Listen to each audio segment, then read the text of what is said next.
Assalamualaikum and a very good morning to all participants. My name is Nurul Ain and I will be the moderator. On my right, I have Nur Fahana and Nur Fariha.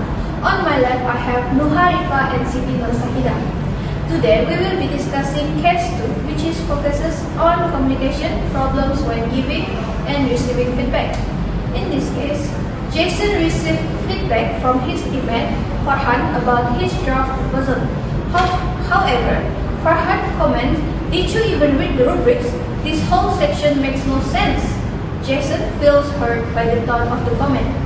As a result, he deletes his entire section, refused to speak to Farhan directly, and posts a frustrated message on his Instagram story. In my opinion, this situation involves problems with feedback communication, tone, emotional response, and indirect communication. So, to start our discussion, I would like to ask Fariha, what do you think is the root communication barrier or ethic failure in this situation? Thank you, moderator. First of all, the main communication barrier in this situation is poor communication ethics, especially the use of disrespectful and non-constructive feedback. In this situation, Farhan gave feedback about Jason's section in a way that sounds harsh and judgmental. Instead of focusing on the weakness of the word, the feedback may be received as a personal criticism of Jason's ability. As a result, Jason feels hurt and cracked emotionally. For example, Farhan could have communicated his feedback in a more fortunate way by saying, "I think this section could be improved by following the rubric more closely, especially in terms of the supporting point." This approach allows Farhan to express his concern honestly while remaining respectful and constructive. Therefore, the root problem is not simply this disagreement over the proposal. Rather, it is the lack of respectful, constructive, and professional communication, which is its cause of feedback to be misunderstood and leads to conflict between the group members. That's all from me. I hope my explanation answered your question. Thank you. That is an interesting point. I agree that the way feedback is delivered can influence how the receiver understands and reacts to the message. I think this also raises another question about the consequences of the situation. So, Sahida, in your opinion, how can this communication problem negatively affect the relationship, trust, or productivity of the team?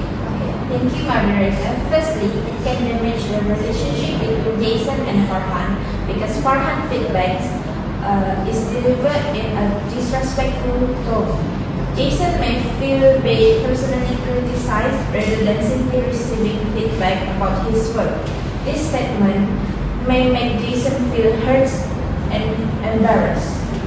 Secondly, it can reduce trust between the team's members. Jason may become less comfortable communicating with Farhan or sharing his idea because he may worry about being criticized again, and this shows that the communicating problem has already affected how Jason responds to Farhan's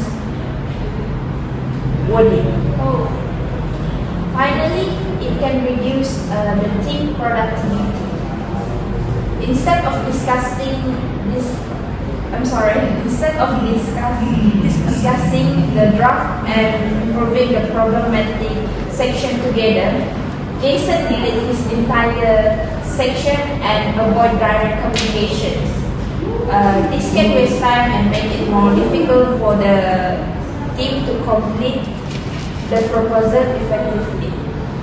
This can be related to Greece cooperative principle, which is effective communication requires cooperation between speakers. In these situations, Farhan harsh wording and Jason's indirect response can make the communication less cooperative and negatively affect the team relationship, trust, and productivity. That's all from me. Thank you. I agree with your point, Sahida. If team members feel uncomfortable or offended, they may become less willing to communicate or share their ideas. This can eventually affect the whole team's performance. Now that we have identified the effects of the problem, I think we should discuss how the situation can be resolved. Farhan. What do you think is the most appropriate, immediate communication strategy that Jason and Farhan could use to resolve this conflict? Okay, thank you, moderator. To address your question, I believe that the most appropriate immediate communication strategy to resolve this conflict is to establish private direct communication. First, Jason needs to remove his Instagram story immediately to prevent unnecessary drama. And both students should hold a private or face-to-face discussions.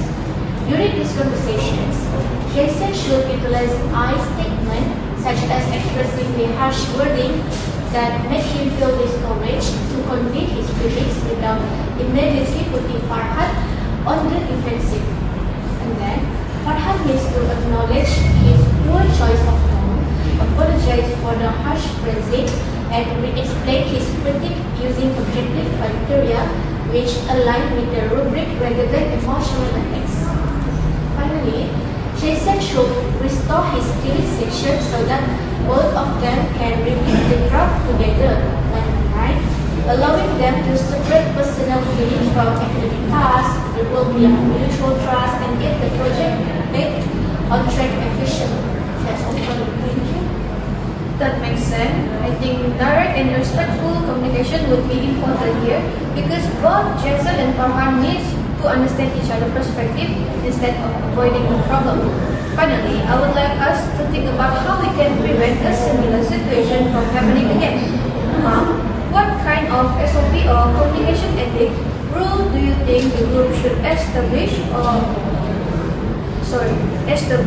to prevent this type of conflict in the future? Thank you, moderator, for giving me the opportunity to share my opinion.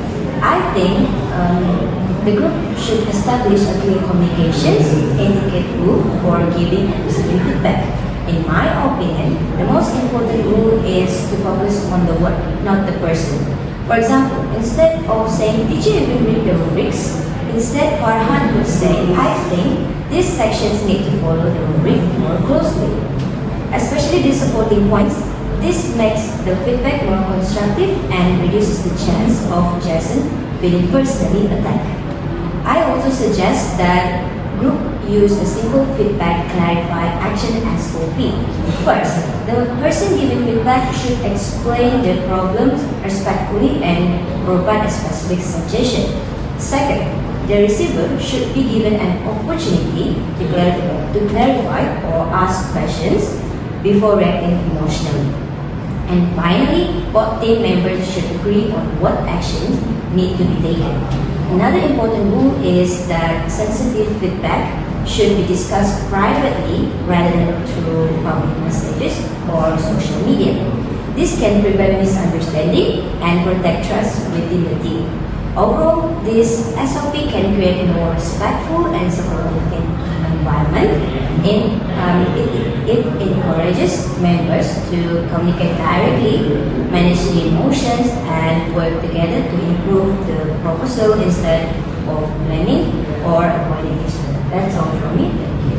Thank you, Numa. I think that is a good suggestion because having a clear communication guidelines can help everyone understand how feedback should be given and received.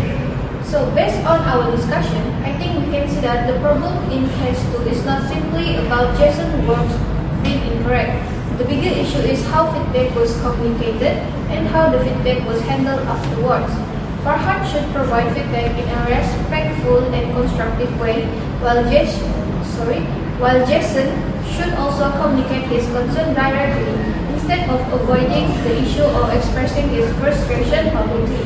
Overall, effective communication requires respectful feedback, active listening, emotional control, and direct communication. Thank you everyone for sharing your thoughts. I think that concludes our discussion. Thank you. Thank you.